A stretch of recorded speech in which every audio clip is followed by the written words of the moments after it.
आपके सामने अब चरित्र सामने आ गया है उन विदेशी मुसलमानों का कि औरंगजेब की औलादें सामने आ रही हैं। ए सनातनियों, ए हिंदुस्तान के राष्ट्रवादी हिंदुओं, उठ जाओ और जवाब दो 24 में। जो औरंगजेब की, हुमायूं की और अकबर की जो औलाद निकल रही है उसको जवाब देना है 24 में। और 24 में मोदी को 400 प्लस। सच कह रहे हैं योगी जी। और ऐसा योगी जो मुख्यमंत्री है पूरे देश के प्रदेशों में सब में चाहिए, क्योंकि जब बिल्डोजर निकलता था तो अब मकान बनाने के लिए निकलता है। आज बिल्डोजर निकलता है तो अपराधियों को ध्वस्त करने के लिए निकलता है। ये गौरव का विषय है। आज मुसलमान वो परेशान है जो अपराधी है। मेरे घर बिल्डोजर नहीं चला, मैं हिंदुस्तान का मुसलमान हूँ, मुझे कोई आपत्ति नहीं है। आपत्ति उन मुसलमानों को हो जिन्होंने अपराध किए हैं, जिन्होंने निहत्थे लोगों को मारा है, जिन्होंने ज़मीनें कब्जा करी हैं, जिन्होंने अपने सपा बसपा के माध्यम से किया था राम मंदिर बनाने के लिए। किसने रोका था? आपने किसने रोका था राम मंदिर बनाने के लिए? 70 वर्ष में राज किया कांग्रेस ने। किसने रोका था राम मंदिर बनाने के लिए? हिंदुस्तान के सनातनियों, हिंदुस्तान के हिंदुओं, आप समझो कि जब कभी अयोध्या जाते थे आप तो प्रभु राम टेंट में रहते थे, आप मंगलों में रहते थे, आप महल में रहते थे। क्या हृदय विदारक वो दृश्य नहीं था? आपका आंखें नहीं रोती थी, आपकी आंखें तपनी होती थी। इस हिंदुस्तान के तपस्वियों ने 500 वर्ष तक तप किए इस राम मंदिर के लिए। मोदी जी ने वो योजना मिल रही है, राशन मिल रहा है, शौचालय मिल रहा है, सड़क मिल रही है और मेरे किसानों को बिजली मिल रही है 18 घंटे। आज मेरा बच्चा पढ़ रहा है, IPS बनना है। 70 वर्षों में 10 IPS और 9 वर्षों में 265 IPS, ये रिकॉर्ड तोड़ा मुसलमान ने। और मुसलमान इस देश का भाग बदलेगा और राष्ट्र के साथ कंधे से कंधा मिलाकर साथ चलेगा। ना OBC का मानेगा, ना किसी मुल्ला का मानेगा, ना किसी मौलवी का मानेगा। वो देश का कानून मानेगा और UC के साथ में खड़ा होगा। और मातरम, भारत माता की जय। जय हिंद, वंदे मातरम, भारत माता की जय। 70 वर्षों में कांग्रेस ने देश के पसमानदा समाज को, जो पिछड़ा पिछड़ा है, उसको लूटा और असराब मुसलमानों से राज कराया। उनके घर में कोई योजना तो बहुत थी, परंतु धरातल पे कोई नहीं थी। धन हो मोदी जी, धन हो भाजपा, धन हो संघ, धन हो उस गरीब माँ का बेटा, एक चाय बेचने वाला। उसने सुध ली और जब 14 में आता है तो उसे पता है कि मेरे देश का गरीब कौन है। मैं इस देश के मुसलमान हूँ। हम हिंदू से कन्वर्ट हुए मुसलमान हैं, पसमानदा मुसलमान, जो पिछड़ा है, जो पिछड़ी जातियों से धर्म बदलकर हिंदुस्तान में इस्लाम धर्म अपनाया। तो उन्होंने समझा कि मेरे देश का मुसलमान है, मेरे पूर्वज, इनके पूर्वज एक ही थे, हम दोनों भाई भाई थे। आज इसकी सुध के लिए मैं बैठा हूँ गद्दी पर। और भाजपा राज भोगने नहीं आई। भाजपा इस देश का उत्थान, गरीबों का उत्थान और जन जन तक अपने घर में, अपने दिल में बैठाने आई है। तो ऐसे ही 14 में बैठते हैं तो एक आह्वान करते हैं गरीबों के लिए। कभी सोचा था किसी ने कि गरीबों को शौचालय मिलेंगे? कभी सोचा था किसी ने कि जनधन योजना आएगी? कभी सोचा था किसी ने कि गरीबों के खाते खोले जाएंगे? कि कभी सोचा था किसी ने कि गरीब किसान के घर में 2000 पहुँचेंगे? धन है मोदी जी। और मैं पूछ रहा हूँ कांग्रेस से कि 70 वर्षों में किसने मना किया था राम मंदिर बनाने के लिए? किसने रोका था? आपने किसने रोका था राम मंदिर बनाने के लिए? 70 वर्ष में राज किया कांग्रेस ने। किसने रोका था राम मंदिर बनाने के लिए? हिंदुस्तान के सनातनियों, हिंदुस्तान के हिंदुओं, आप समझो कि जब कभी अयोध्या जाते थे आप तो प्रभु राम टेंट में रहते थे, आप मंगलों में रहते थे, आप महल में रहते थे। क्या हृदय विदारक वो दृश्य नहीं था? आपका आंखें नहीं रोती थी, आपकी आंखें तपनी होती थी। इस हिंदुस्तान के तपस्वियों ने 500 वर्ष तक तप किए इस राम मंदिर के लिए।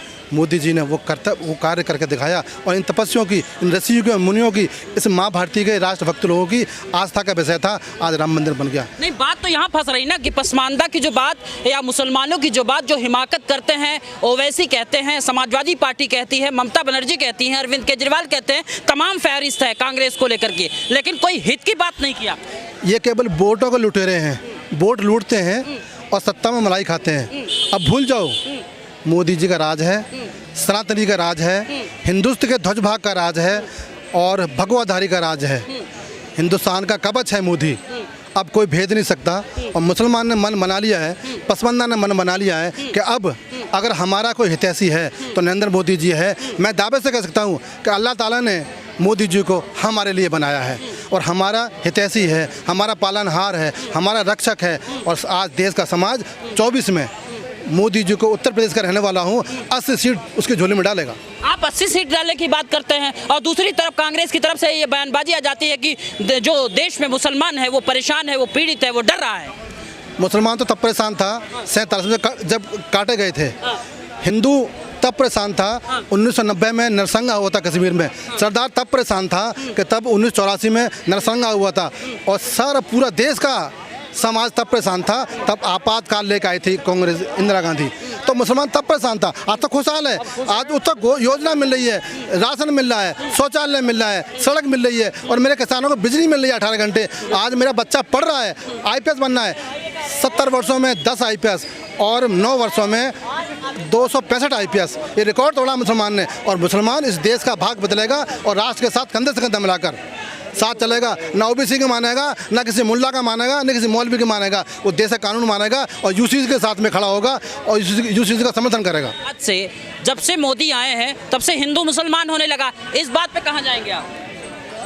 ये मुसलमान समाज ही कहता है और खासतौर से उनके नेता कहते हैं। ये वो लोग कहते हैं जिन्होंने 70 वर्ष मुसलमानों को बहकाया, बरगलाया और डराया कि क्यों भाजपा आएगी तुम्हें मार देगी, RSS आएगी तुम्हें मार देगी, देश भगा देगी। आज RSS ने और BJP ने पसमानदा समाज को गले लगाया है। तो वो समझते हैं कि वो हमारा ही खून है, हमारे ही भाई हैं। और एक बात और कह दूँ, आपके सामने अब चरित्र सामने आ गया है उन विदेशी मुसलमानों का कि औरंगजेब की औलादें सामने आ रही हैं। ए सनातनियों, ए हिंदुस्तान के राष्ट्रवादी हिंदुओं, उठ जाओ और जवाब दो 24 में। जो औरंगजेब की, हुमायूं की और अकबर की जो औलाद निकल रही है उसको जवाब देना है 24 में। और 24 में मोदी को 400+ सीट देनी है। मतलब आप भी योगी की भाषा में आ गए। योगी कह रहे हैं कि औरंगजेब की जो संतान है, जो उनकी वंशज है, वो कलकत्ता में जाके देखिए रिक्शा चला रहा है। सच कह रहे हैं। हिंदुस्तान में भड़काने वाली बात नहीं है। नहीं, सच कह रहे हैं योगी जी। और ऐसा योगी जो मुख्यमंत्री है पूरे देश के प्रदेशों में सब में चाहिए। क्योंकि जब बिल्डोजर निकलता था तो मकान बनाने के लिए निकलता है, आज बिल्डोजर निकलता है तो अपराधियों को ध्वस्त करने के लिए निकलता है। ये गौरव का विषय है। आज मुसलमान वो परेशान है जो अपराधी है। मेरे घर बिल्डोजर नहीं चला, मैं हिंदुस्तान का मुसलमान हूँ, मुझे कोई आपत्ति नहीं है। आपत्ति उन मुसलमानों को हो जिन्होंने अपराध किए हैं, जिन्होंने निहत्थे लोगों को मारा है, जिन्होंने ज़मीनें कब्जा करी हैं, जिन्होंने अपने सपा बसपा के माध्यम से इस देश को लूटा है। उन मुसलमानों को परेशान है और मैं तो उनका विरोध करता हूं। और मैं योगी जी अच्छा कर रहे हैं। मैं तो कहता हूं हर एक प्रदेश में, हिंदुस्तान के हर एक प्रदेश में योगी जैसा मुख्यमंत्री चाहिए। नगर वाले मांग कर रहे हैं कि लेकिन बात अब यहाँ पे ये आ गई है यूनिफॉर्म सिविल कोड को लेकर के। लोग ये कह रहे हैं कि हम अपने सरिया को मानेंगे, कानून को नहीं मानेंगे। अगर सरिया को मानेंगे ना तो हिंदुस्तान से आधे मुसलमान खत्म हो जाएंगे। सरिया बहुत सख्त कानून है। उनको नहीं पता कि सऊदियों में क्या होता है, हर जुमे को सरेआम फांसी लगाई जाती है, पत्थर मारा जाता है। कौन सा मुसलमान सरेआम पत्थर खाने के लिए, सरेआम फंसने के तैयार होगा? वो है सरिया कानून। ये हिंदुस्तान का कानून है।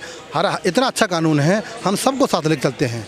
आप शरीयत का कानून मानो, इस देश से मोहब्बत तो करो, अपने परिवार में शरिया चलाओ, इस देश से मोहब्बत करो। और इस्लाम में ये कहा गया है कि मुसलमानों जिस देश में रहो उस देश से मोहब्बत करो। ऐ मुसलमानों जिस देश में रहो उस देश का कानून मानो। ऐ मुसलमानों जिस देश में रहो उस देश के राजा को नमन करो। तो मुसलमान क्या कर रहा है? ना कुरान को मानना, ना मुसलमान को मानना। इन ऐसे मौलानाओं ने, कुछ चंदी भर मौलवियों ने इस देश को बदनाम किया, मुसलमान को बदनाम किया और यहाँ तक मुसलमान और इस्लाम को बदनाम किया। हमें शर्मिंदगी महसूस होती है। कैसी बातें करते हैं। अभी टीवी में देखा ना, कौन जमाई था, कौन शोएब जमाई कहते हैं कि पाकिस्तान का मुसलमान, बांग्लादेश का मुसलमान अगर 25-25 इकट्ठा हो गया, हिंदुस्तान का मुसलमान, तो हमारा प्रधानमंत्री होगा, हमारा सांसद होगा।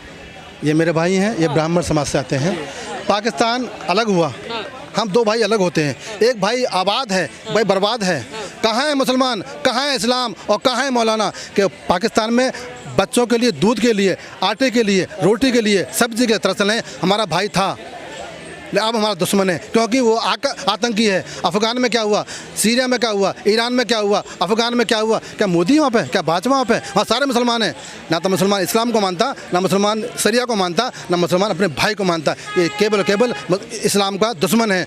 और जो अच्छे लोग हैं वो शांत बैठे हैं। मैं मुसलमान धर्मगुरुओं से और अच्छे समाज लोगों से कहता हूँ कि आप आगे आओ।